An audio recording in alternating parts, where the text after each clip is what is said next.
ربين إلما كيسن كان كفاني مركزا كان الراب ودفنة رب سانا تايس كان حفظني اتقمت رب سانا تايس أقوى بكم أمة الإسلام مركزني أبا جفان لتحفيظ القرآن الكريم شورا قدات أبتا مرفا شنفا إبسي سوران في إدو كان قيد كنس كان أبتا إدو كان قيد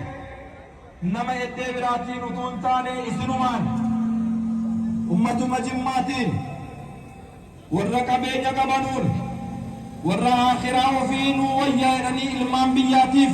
khidmaa goona jedhanii qabeenya isaanii baasaniin jazaahumullahu khayra rabbi jazaa isaanii haa kaffaluuf.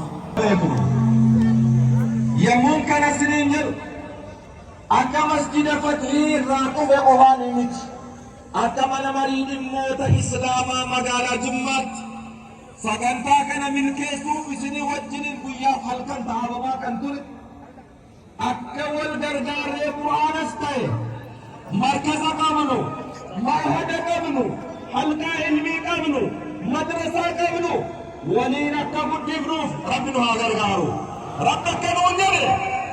wal gargaartan malee akka waan hojjetamne waan beekuuf wal gargaaraa waan khayrii ta'e irratti wal gargaaraa وتعاونوا على البر والتقوى ولا تعاونوا على الإثم والعدوان.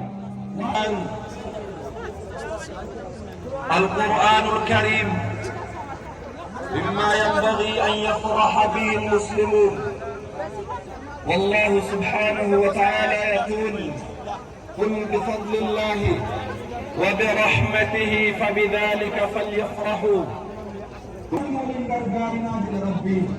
يا أمتا أمكم منك يريها صلاة بطيرة مجلس نگارا ربی نور سے ریستے جنن گلنا سنتے ربی نور اللہ کے جب چیرماتی بھاگستو اتحاد چالی